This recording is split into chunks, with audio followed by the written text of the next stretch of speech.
नमस्कार, कर्नाला टीवी में आपका स्वागत है। सबसे पहले नजर डालते हैं आज की खास खबरों पर।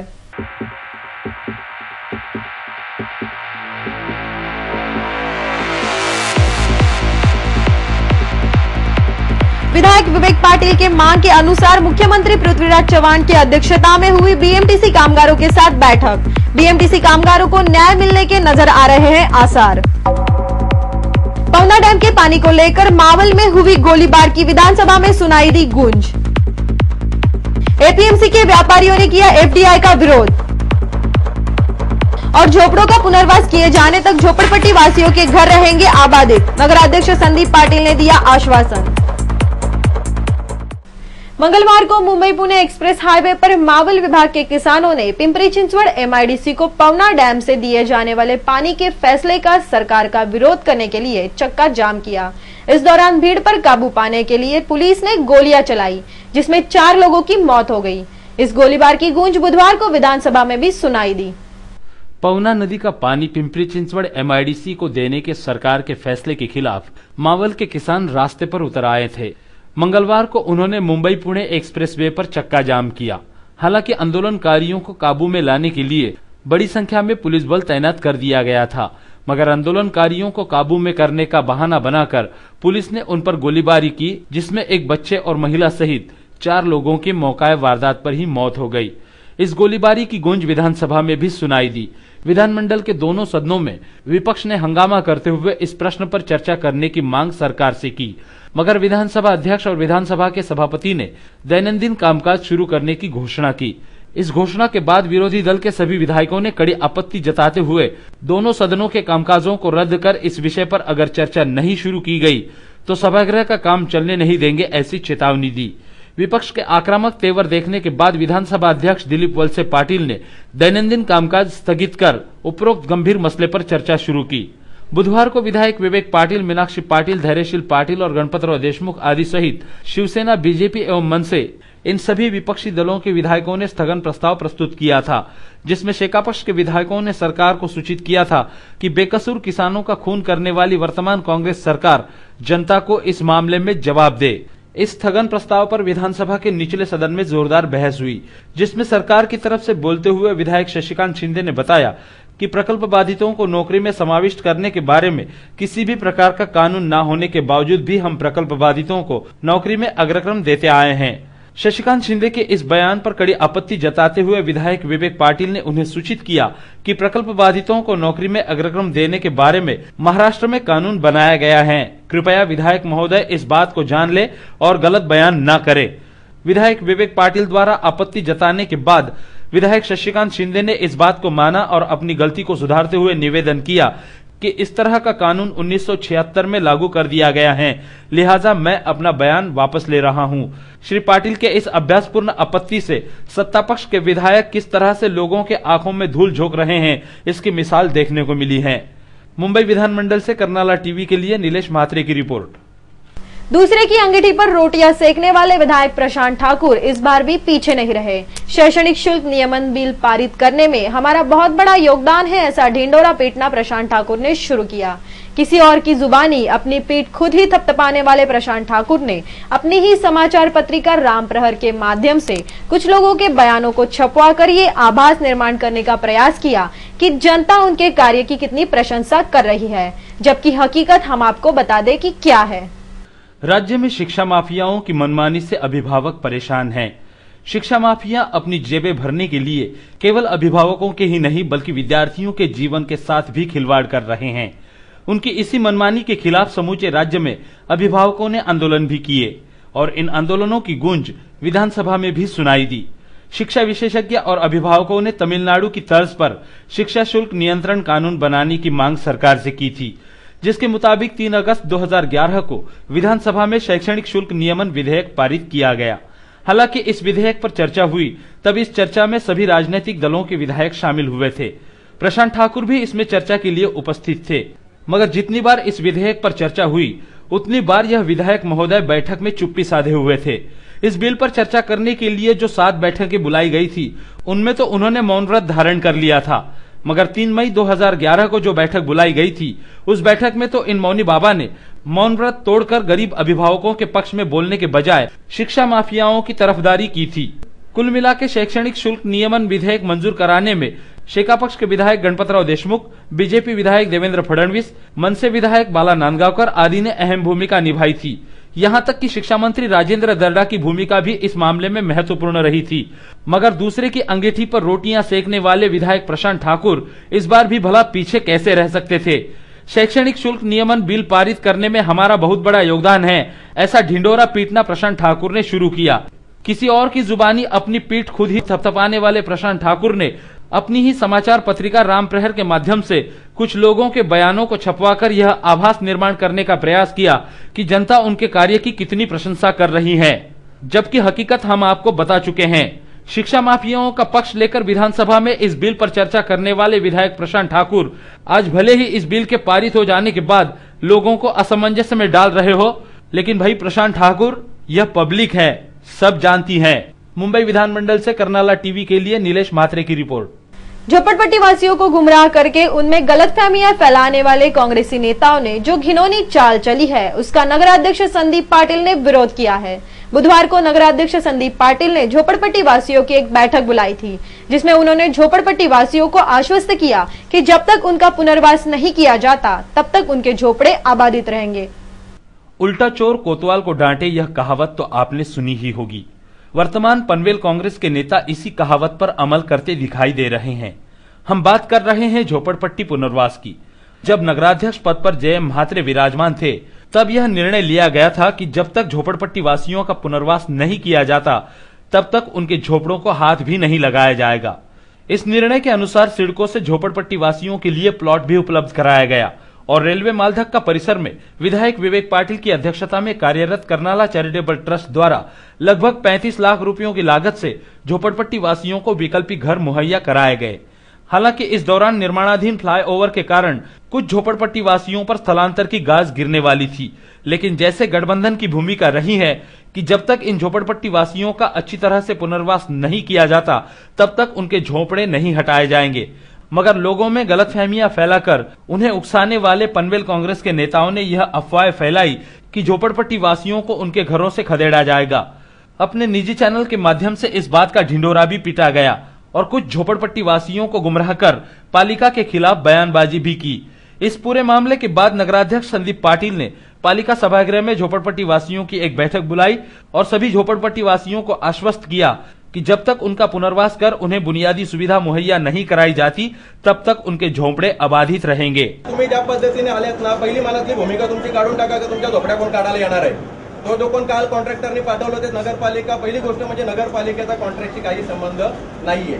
ब्रिजचा कॉन्ट्रॅक्ट हा मुंबईवरून MMRD आणि MSRDCने दिलेला आहे, नगरपालिकेचा त्याच्याशी काडीचा संबंध नाहीये। तुमची जी पहिली मनातली भूमिका आहे, जी भीती आहे, ती पहिली काढून टाका। नगरपालिका त्याला आजच्याच पहिले नोटीस पाठवून देईल की तिथं कुठल्याही झोपडपट्टीला हात लावायचा ना, रोड वायडिंगचं काम बंद झाला पाहिजे। पनवेल पंचायत समिति के उपसभापति पद का चुनाव मंगलवार को संपन्न हुआ, जहां शिवसेना, शेका पक्ष, बीजेपी, RPI गठबंधन के उम्मीदवार देवीदास पाटिल निर्विरोध रूप से उपसभापति पद पर विराजमान हुए। उनकी इस उपलब्धि पर गठबंधन के पदाधिकारियों द्वारा उन्हें बधाइयां दी गई। पनवेल पंचायत समिति के उपसभापति सुभाष पाटिल ने अपना कार्यकाल पूरा होने के बाद पार्टी आला कमान को अपना त्यागपत्र सौंपा। उनके रिक्त स्थान पर मंगलवार को चुनाव हुआ। आमतौर पर भले ही जीत का भरोसा ना हो, फिर भी कांग्रेस अपने उम्मीदवार को मैदान में उतारती है, मगर इस बार कांग्रेस ने वो जोखिम नहीं उठाया, क्योंकि कांग्रेस के नेता पूरी तरह से जानते थे कि पनवेल पंचायत समिति पर पिछले 50 सालों से शेका पक्ष का दबदबा है और अब तो पिछले कुछ सालों में शिवसेना भी शेका पक्ष के साथ जुड़ चुकी है। लिहाजा इस चुनाव में कांग्रेस ने अपने प्रत्याशी को नहीं उतारा। नतीजा शिवसेना, शेका पक्ष, बीजेपी और RPI गठबंधन के देवीदास पाटिल निर्विरोध रूप से उपसभापति पद पर चुने गए। उनके जीत की औपचारिक घोषणा निर्वाचन अधिकारी पांडुरंग मखदूम ने की। चुनाव नतीजे की घोषणा होने के बाद गठबंधन के कार्यकर्ताओं ने पटाखे फोड़कर बैंड बाजे के साथ जोरदार जश्न मनाया।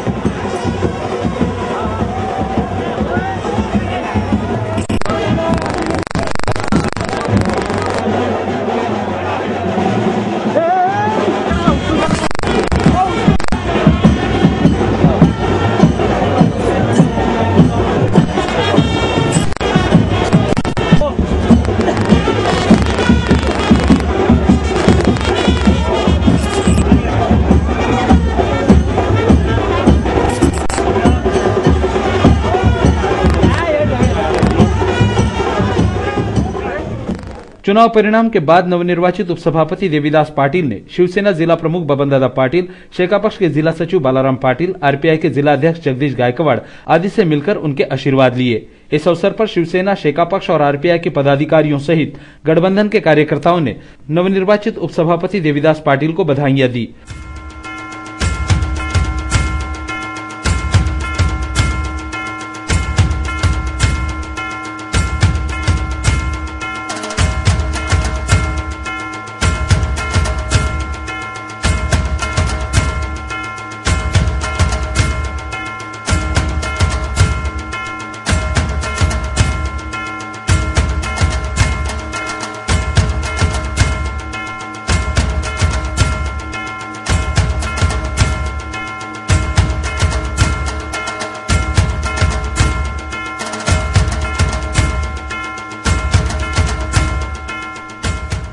इस दौरान बबनदादा पाटिल, बालाराम पाटिल और जगदीश गायकवाड़ से हमारे संवाददाता ने बातचीत की और इस जीत के बारे में उनकी प्रतिक्रिया जाननी चाहिए। तब इन तीनों ने इस बात का पुनरुच्चार किया कि चाहे विपक्षी कांग्रेस दल गठबंधन में दरार पैदा करने की कितनी भी कोशिश क्यों न करे, लेकिन गठबंधन और मजबूत होता जाएगा और आने वाले पालिका चुनाव में गठबंधन कांग्रेस को धूल चटाए बिना नहीं रहेगा। शिवसेना, शेकाप युती, भाजप होती, त्याबरोबर आज आमच्या बरोबर आहेत आरपीआई युती रायगड जिल्ह्यामध्ये भक्कम आहे। आमचे विरोधक देव पाण्यात बुडून बघले, युती तुटावी, युती तुटणारी नाही। माननीय शिवसेना प्रमुख उद्धवजी कार्याध्यक्ष जयंत पाटील, विवेक पाटील, रामदास आठवले साहेब, आता तर आम्ही सरळ एकत्र आलो नाही। रायगड जिल्ह्याची युती विरोधिकांना या रायगड जिल्ह्यातून भुईसपाट केल्याशिवाय राहणार नाही। जिल्हा परिषद असेल, पनवेल पंचायत समिती असेल, अन्य अनेक संस्था असतील, त्याच्यामध्ये आम्ही युतीनं त्या ठिकाणी कारभार करतोय। दादांनी उल्लेख केल्याप्रमाणे विरोधक कितीही देव पाण्यात बुडवून बसले तरी या युतीला कुठेही टच होणार नाहीये आणि युती भविष्याच्या काळामध्ये आज मिळवलेल्यापेक्षाही जास्त जोरदारपणानं मिळवून आपली जागा या जिल्ह्यामध्ये भक्कम करतो। बालाराम पाटलांनी सांगितलेलं आहे, त्यांच्या दोघांच्या विरोधात मी तर जाणार नाही किंवा बोलणारही नाही, परंतु त्यांचे ते निर्णय आहे तेच माझा निर्णय आहे। या जिल्ह्यातून शिवशक्ती आणि भीमशक्ती सोबत असणारी शेतकरी कामगार पक्षाची शक्ती या जिल्ह्यात प्राबल्य आहे आणि आम्ही मिळून दादांनी सांगितलं भुईसपाट करणार आहोत, पण केवळ भुईतल्या त्यांना जसं दगड शेवटी बुलडोझरनी खेचलं जातं अशा पद्धतीने आम्ही त्यांना जिल्ह्यातून हद्द पार करणार आहोत। ही युती जरी कोण विरोधक म्हटले असतील किंवा वृत्तपत्र छापत असतील, परंतु आमची केवळ युती नाही तर आमचं हे रक्ताचं नातं, ऋणानुबंध नातं आहे। इस अवसर पर नवनिर्वाचित उपसभापति देवीदास पाटिल की विजयी यात्रा भी निकाली गई।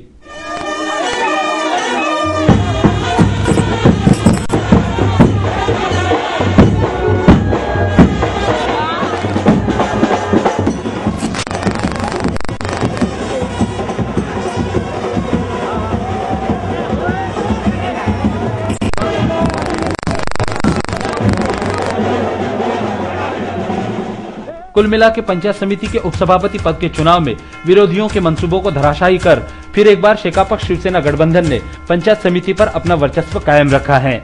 कैमरामैन रामदास गरत, लक्ष्मीकांत ठाकुर के साथ करनाला टीवी के लिए चेतना वावेकर की रिपोर्ट।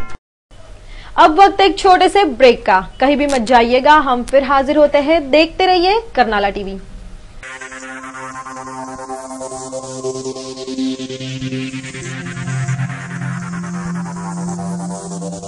जनतेचा एकच निर्वाळा, बँक असावी तर कर्नाळा।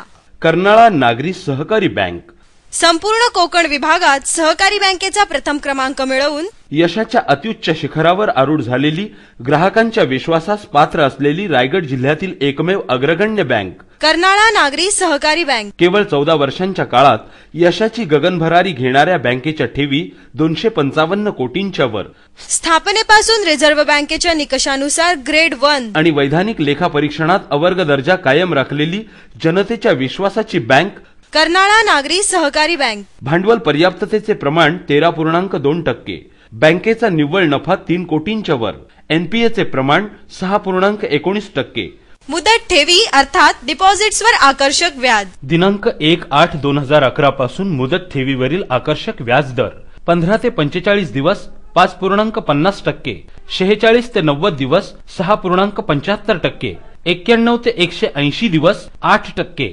181 दिवस ते 1 वर्ष 8.75%, 1 वर्षाचे वर म्हणजेच 13 महिने ते 2 वर्ष 10.50%, 2 वर्षांचे वर म्हणजेच 25 महिने ते 3 वर्ष 10%, 3 वर्षांचे वर ते 5 वर्षे 9%, ज्येष्ठ नागरिकांसाठी 1% ज्यादा व्याज आणि आपल्या ठेवी 7.5 वर्षात दुप्पट.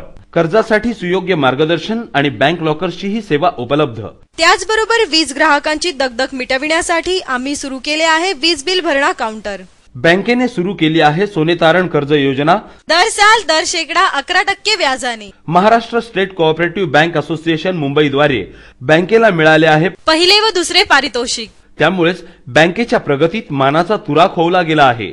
अत्याधुनिक सेवा सुविधांनी सुसज्ज अशा आमच्या शाखा खारघर, नवीन पनवेल, महाड आणि तक्कागाव बँकेच्या यशाचा आलेख सदैव चढता ठेवण्यासाठी कटिबद्ध आहेत. आमचे सर्व संचालक आणि आमचे मार्गदर्शक बँकेचे अध्यक्ष माननीय आमदार विवेकानंद पाटील. माननीय आमदार विवेकानंद पाटील यांच्या उक्तीप्रमाणे अविश्रांत मेहनत आणि प्रामाणिकपणा हे यशाचे गमक या ध्येयाने आपल्या सेवेसाठी तत्पर आहेत बँकेचे मुख्य कार्यकारी अधिकारी तथा सरव्यवस्थापक हेमंत सुताने आणि त्यांचा कर्मचारी वृंद. तेव्हा बँकेच्या विविध योजनांचा लाभ घेण्यासाठी आणि सौजन्यशील सेवेसाठी सोमवार ते शनिवार सकाळी 9:30 ते 1:30 आणि दुपारी 2:30 ते सायंकाळी 6 या वेळेत प्रत्यक्ष संपर्क साधा. आमचा पत्ता कर्नाळा नागरी सहकारी बँक लिमिटेड, रतन मार्केट, पहिला मजला, टपाल नाका, उरण रोड, पनवेल. आमचे दूरध्वनी क्रमांक आहेत 27459111, 27462700 आणि 32983363. जनतेचा एकच निर्वाळा बँक असावी तर कर्नाळा. कर्नाळा नागरी सहकारी बँक प्राइवेट लिमिटेड अब पनवेल में भी पुराने मुंबई पुणे हाईवे पर कोलखे विलेज और पलसपा फाटा के पास फॉर्च्यून कार्स का एक और शानदार शोरूम और सर्विस सेंटर. हमारे यहाँ आपको मिलेगी टाटा और फियाट कंपनी की हर प्रकार की कारें, जैसे टाटा की इंडिगो मांझा, इंडिगो सियर्स, Indica, Indica Vista, Safari Dicor, Sumo Victa, Sumo Grand MK2, Xenon और दुनिया में तहलका मचा देने वाली नैनो कार.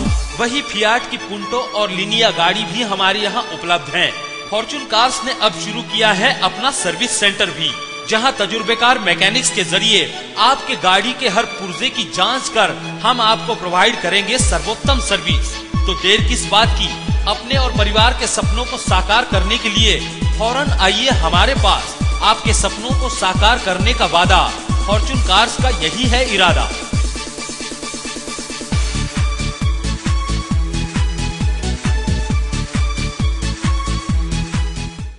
डी-मार्ट, डिस्काउंट आणि दर्जा यांचा मेळ साधणारं डिपार्टमेंटल स्टोअर डी-मार्ट. परिपूर्ण खरेदीचं सर्वोत्तम ठिकाण, स्वस्त, मस्त आणि प्रशस्त वातानुकूलित शॉपिंग सेंटर डी-मार्ट. डी-मार्ट मध्ये आहेत 8,000पेक्षा जास्त वस्तूंच्या व्हरायटीज, धान्य, कडधान्य, ताजा भाजीपाला, स्टेशनरी, कॉस्मेटिक्स, गिफ्ट आर्टिकल्स, भांडी, प्लास्टिक आयटम, फर्निशिंग, त्याचबरोबर जेंट्स, लेडीज आणि चिल्ड्रन्स रेडीमेड गारमेंट सुद्धा. डी-मार्ट, कुटुंबातील प्रत्येकासाठी, प्रत्येकाच्या गरजेसाठी. डी-मार्ट, दररोज डिस्काउंट, दररोज बचत. सकाळी 10 ते रात्री 10 अखंड विनम्र सेवा फक्त डी-मार्ट मध्ये, म्हणजेच डिस्काउंट मार्ट मध्ये. आमचा पत्ता D-Mart, plot number 1, sector 9E, sector 14 समोर सिडको वॉटर टँक जवळ, रोडपाली गाव रोड, कळंबोली. डी-मार्ट, आजच आमच्या कळंबोली शाखेला भेट द्या आणि खात्री करा.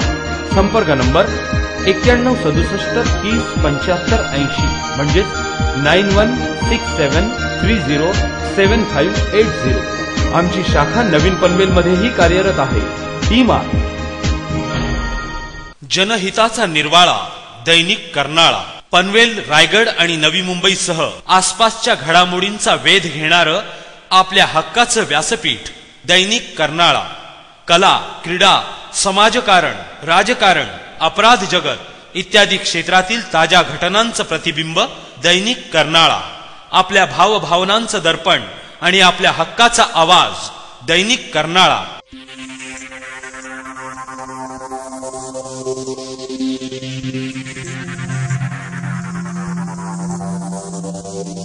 बीएमटीसी कामगारों को न्याय मिलने के आसार नजर आ रहे हैं। बुधवार को विधानसभा में विधायक विवेक पाटिल के मांग के अनुसार बीएमटीसी कामगारों के प्रलंबित मांगों को लेकर मुख्यमंत्री पृथ्वीराज चव्हाण की अध्यक्षता में एक महत्वपूर्ण बैठक बुलाई गई थी। इस बैठक में मुख्यमंत्री पृथ्वीराज चव्हाण ने कहा कि कामगारों के वारिसों को नौकरी में समाविष्ट करना अगर मुमकिन नहीं है तो उन्हें सिडको द्वारा बनाए गए व्यापार केंद्र में जगह उपलब्ध कराई जाए ताकि वो अपना गुजारा कर सके। सिडको की स्थापना के बाद 1972 में सिडको ने अपने क्षेत्र में रहने वाले नागरिकों के लिए बीएमटीसी परिवहन सेवा शुरू की थी। इस बीएमटीसी परिवहन सेवा में 1800 कामगार काम कर रहे थे, जिनमें से 1200 कामगार प्रकल्प बाधित थे। मगर जनवरी 1984 में किसी भी प्रकार की पूर्व कल्पना दिए बिना आनन फानन में सिडको ने बीएमटीसी परिवहन सेवा बंद कर दी। हालांकि 1984 से लेकर आज तक सरकार ने उन पीड़ित कामगारों को किसी भी प्रकार का मुआवजा नहीं दिया। ऐसा नहीं है कि इन पीड़ित कामगारों ने अपनी मांगों को लेकर आंदोलन नहीं किए। सरकार के गलत फैसले का शिकार बने यह कामगार पिछले लगभग 27 सालों से आंदोलन पर आंदोलन कर रहे हैं। यहां तक कि कुछ पीड़ित कामगार अब इस दुनिया में भी नहीं रहे, मगर बावजूद इसके सरकार इन कामगारों को अनदेखा कर रही है, जिससे गुस्साए कामगारों ने 9 अगस्त 2011 को रक्तरंजित आंदोलन का इशारा सरकार को दिया था। इस दौरान बीएमटीसी कामगार संगठन ने विधायक विवेक पाटिल को ज्ञापन दिया कि वो इस मामले को अधिवेशन सत्र में उठाए। विधायक विवेक पाटिल ने इस ज्ञापन को गंभीरता से लेते हुए मुख्यमंत्री पृथ्वीराज चव्हाण को पत्र लिखा और इस प्रश्न पर तत्काल बैठक बुलाने की मांग की। विधायक विवेक पाटिल की मांग के अनुसार मुख्यमंत्री पृथ्वीराज चव्हाण की अध्यक्षता में बीएमटीसी कामगारों की प्रलंबित मांगों को लेकर विधान भवन में महत्वपूर्ण बैठक बुलाई गई। इस बैठक के लिए रायगढ़ के पालक मंत्री सुनील तटकरे, विधायक विवेक पाटिल, विधायक अनिल तटकरे, कामगार नेता श्याम म्हात्रे, नारायण शेठ ठाकुर आदि सहित बीएमटीसी के पीड़ित कामगार बड़ी संख्या में उपस्थित थे। तो सिडको की तरफ से नगर विकास विभाग के मुख्य सचिव टीसी बेंजामिन, सिडको के व्यवस्थापकीय संचालक तानाजी सत्रे आदि सहित संबंधित विभाग के अधिकारी उपस्थित थे। बैठक की शुरुआत में पालक मंत्री सुनील तटकरे ने पीड़ित कामगारों की समस्याओं को मुख्यमंत्री के समक्ष रखा। परिवहन सेवेमध्ये जवळपास 1400 कामगार काम करत होते वेगवेगळ्या पदाच्या खाली, आणि तो निर्णय त्यावेळेला काही कारण घडलेली असतील त्या कारणाच्यामुळे सरकारने घेतला असेल, परंतु तो घेतला निर्णय देत असताना काही प्रमाणामध्ये त्यांचं म्हणणं सहानुभूतीपूर्वक सरकारने शैक्षणिक अर्हता आणि योग्यतेनुसार नोकऱ्यांना द्यावा, त्यांची काय कायदेशीर देणे असतील तर ती देण्यासंदर्भातला निर्णय घ्यावा। वहीं विधायक विवेक पाटिल और कामगार नेता श्याम म्हात्रे ने कामगारों के पक्ष में बोलते हुए उन्हें न्याय दिलाने की मांग की। बैठक के दौरान मुख्यमंत्री पृथ्वीराज चव्हाण ने सिडको को निर्देश दिए कि 1 महीने के अंदर पीड़ित कामगारों को उनका मुआवजा दिया जाए और पुनर्वास तथा नौकरी के बारे में सर्वेक्षण कर उसके बारे में कार्यवाही की जाए। श्री चव्हाण ने आगे यह भी कहा कि इन कामगारों के वारिसों को नौकरी में समाविष्ट करना मुमकिन नहीं है तो उन्हें सिडको द्वारा बनाए गए व्यापार केंद्र में जगह उपलब्ध कराई जाए ताकि वो अपना गुजारा कर सके। 27 सालों बाद सकारात्मक दृष्टिकोण दिखाकर सरकार ने इस प्रकार की बैठक आयोजित की थी, जहां बीएमटीसी कामगारों को उम्मीद की नई किरण नजर आ रही है। बस अब सिडको मुख्यमंत्री महोदय के निर्देशों पर अमल करे तो बीएमटीसी प्रकल्प बाधित कामगारों को न्याय मिल सकता है, ऐसी भावना विधायक विवेक पाटिल ने जाहिर की है। मुंबई विधानमंडल से करनाला टीवी के लिए नीलेश म्हात्रे की रिपोर्ट। भारत में मल्टीनेशनल कंपनी अपने हाथ पांव पसारने की तैयारी में लगी हुई है, लेकिन भारतीय व्यापारी उन मल्टीनेशनल कंपनियों का विरोध कर रहे हैं। तो आइए जानते हैं आखिर इसकी वजह क्या है। वाशी स्थित एपीएमसी मार्केट के व्यापारियों ने एफडीआई का पुरजोर विरोध किया है। उनका कहना है कि भारतीय बाजार में अगर मल्टीनेशनल कंपनियां रिटेल के बाजार में उतरती हैं, तो इसका असर हजारों भारतीय व्यापारियों पर पड़ेगा। व्यापारियों का कहना है कि केंद्र सरकार विदेशी कंपनियों को लाने के लिए रेड कारपेट बिछा रही है, लेकिन भारतीयों को किन तकलीफों का सामना करना पड़ता है इसकी परवाह केंद्र सरकार को बिल्कुल नहीं है। व्यापारी वर्ग ने साफ कहा है कि 5 करोड़ छोटे व्यापारी हैं, जिनके साथ 40 करोड़ व्यापारी लोग जुड़े हुए हैं। अगर केंद्र सरकार विदेशी कंपनियों को भारत में रिटेल कारोबार करने की अनुमति देती है तो आप सोच सकते हैं कि 40 करोड़ व्यापारियों की कितनी दयनीय अवस्था होगी। व्यापारी वर्ग इससे पहले भी एफडीआई का विरोध कर चुका है, लेकिन सरकार तक इन व्यापारियों की आवाज नहीं पहुंची, या हो सकता है कि सरकार जानबूझकर इनकी आवाज को अनसुना कर रही है। बहरहाल इस विषय पर जब व्यापारी वर्ग से बात की तो व्यापारी संजय पानसरे ने क्या कहा, आप भी सुन लीजिए। क्या माजरा है, क्यों फिर से मोर्चा निकाला गया है? इसके पहले भी एफडीआई के विरोध में यहाँ के व्यापारी संघ ने मोर्चा निकाला था, अब क्या वजह है? नहीं, पहला भी हम लोग ने एफडीआई के खिलाफ मोर्चा निकाला था। तभी government 100% foreign direct investment retail क्षेत्र में लाना चाहती थी। हम लोगों ने अभी ये कम से कम पिछले 5 साल से ये काम चालू है, पर गवर्नमेंट अभी तक हमारी प्रेशर की वजह से इसके बारे में निर्णय नहीं ले पा रही है। गवर्नमेंट ने बीच में क्या किया, 42 खासदारों की एक ज्वाइंट पार्लियामेंट्री कमेटी बनाई थी और ज्वाइंट पार्लियामेंट्री कमेटी ने भी इसके खिलाफ गवर्नमेंट को बोला है कि फॉरेन डायरेक्ट इन्वेस्टमेंट को भारत में परमिशन ना दे। इसके बावजूद गवर्नमेंट ने एक IPS लेवल के अधिकारियों की मीटिंग, एक पैनल बनाया और वो पैनल ने अभी गवर्नमेंट को रिकमेंडेशन किया है कि 51% फॉरेन डायरेक्ट इन्वेस्टमेंट को यहाँ पर परमिशन दे दो। और हम लोगों को ऐसा डाउट है कि गवर्नमेंट ये अधिवेशन में उसको लाने जा रही है, तो गवर्नमेंट ऐसी ना करे, इसके लिए आज हमने वापस FDI के खिलाफ में ये मोर्चा निकाला है। और सबसे बड़ी बात है कि 1-2 मोर्चे से ये काम होने वाला नहीं है। जिस तरह से कि 1942 में भारत को आजादी पाने के लिए कम से कम 4-5 साल 10 साल जब लोग लड़े थे, ऐसा ये FDI का मामला है। जब भी भाजपा का गवर्नमेंट था तभी कांग्रेस इसको विरोध कर रही थी, आज कांग्रेस का गवर्नमेंट आया है तो भाजपा इसको विरोध कर रही है। पर इसके लिए ये जो मसला है, ये 1 या 2 आंदोलन में या 2-3 आंदोलन में मसले को हल नहीं होने वाला है। हम लोग सब व्यापारी आज इस FDI के खिलाफ हम लोग क्यों लड़ रहे हैं, तो कम से कम 5 करोड़ व्यापारी आज इसके ऊपर कारोबार कर रहे हैं और 5 करोड़ व्यापारियों के साथ में कम से कम 20 करोड़ जनता इससे जुड़ी हुई है। तो सरकार को ये ऐसी क्या मजबूरी है कि आप फॉरेनर्स को लाके यहाँ पर धंधा कराने की कोशिश कर रहे हैं। अब ऐसे में देखना यह होगा कि FDI को केंद्र सरकार अनुमति देती है या नहीं, यह तो आने वाला समय ही बताएगा। लेकिन फिलहाल केंद्र सरकार की हालात भ्रष्टाचार के मुद्दे पर पतली हो चुकी हैं और विपक्षी दलों ने 2G स्पेक्ट्रम घोटाले और कॉमनवेल्थ गेम्स घोटाले पर सरकार की मुश्किलें और बढ़ा दी हैं। कैमरा पर्सन मनोज चौहान के साथ करनाला टीवी के लिए गोपाल शाह की रिपोर्ट। आरक्षण फिल्म अभी रिलीज नहीं हुई है, लेकिन इस फिल्म को लेकर राजनीति शुरू हो गई है। तो आइए जानते हैं आरक्षण फिल्म सिनेमा घरों तक पहुंच पाएगी या नहीं। खबर विस्तार से।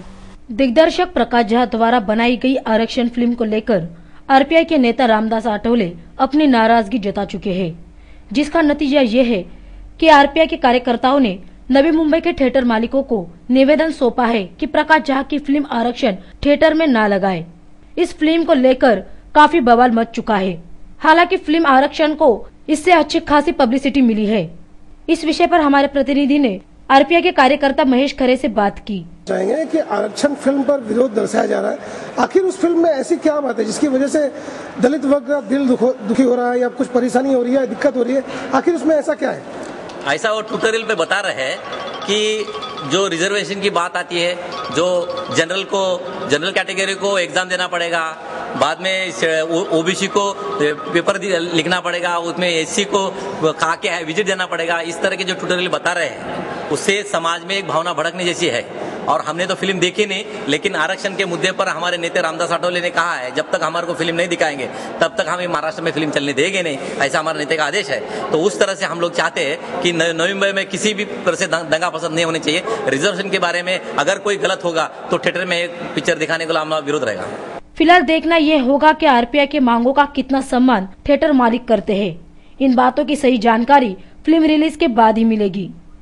नवी मुंबई में बंटी और बबली की टीम चोरी की वारदात को अंजाम देने निकल पड़ी थी, लेकिन पुलिस की कार्य तत्परता से एक चोर को पकड़ने में पुलिस को कामयाबी हासिल हुई।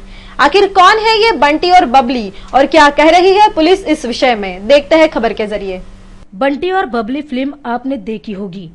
ठीक उसी तर्ज पर सुजाता तथा रफीक हनीफ शेख लूट के कारगुजारी को अंजाम दिया करते थे। सुजाता अजनबी व्यक्ति के घर में किसी बहाने से चली जाती थी। उसका डील डॉल देखकर लोग उस पर जल्दी भरोसा कर लेते थे। इसी का फायदा उठाकर घर में रखे लैपटॉप तथा मोबाइल फोन लेकर वो निकल जाया करती थी। सुजाता ने ऐसे ही एक चोरी का लैपटॉप रफीक हनीफ को दिया, लेकिन गश्त पर पुलिस ने संदिग्ध युवक को देखकर जब उससे पूछताछ की तब जाकर बंटी और बबली के कारगुजारी का पर्दाफाश हुआ। फिलहाल सुजाता पुलिस के गिरफ्त से काफी दूर है, लेकिन वो भी जल्दी पहुंच जाएगी सलाखों के पीछे, ऐसा NRI पुलिस का कहना है। पकड़े गए आरोपी के विषय में NRI पुलिस के उप निरीक्षक एस.ए. गवली ने मीडिया कर्मियों को जानकारी दी। आरोपीचं नाव आहे रफीक हनीफ शेख, त्याचं वय 22 आहे।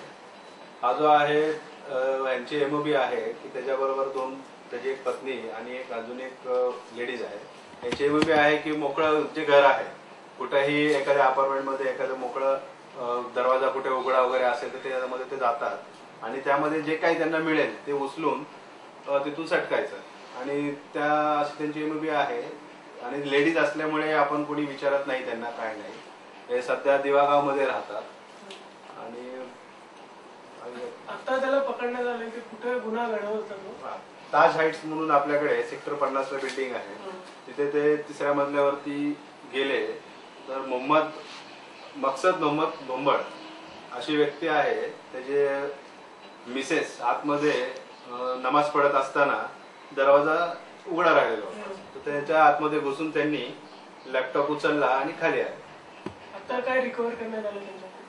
सध्या एक लॅपटॉप 15,000 रुपयाचा आणि 3 मोबाईल त्यांच्याकडून रिकव्हर झालेले आहे आणि अधिक तपास चालू आहे. त्याची रिमांड अजून वाढल्यानंतर त्यांच्याकडून निश्चित अजून काही मिळेल. हम अपने दर्शकों से यही कहना चाहेंगे, किसी भी अजनबी पर फौरन विश्वास ना करें, कहीं ऐसा ना हो आप भी बन जाए ठगी का शिकार। करनाला टीवी के लिए नवी मुंबई से गोपाल शाह की रिपोर्ट। फिर एक बार नजर डालते हैं आज की खास खबरों पर।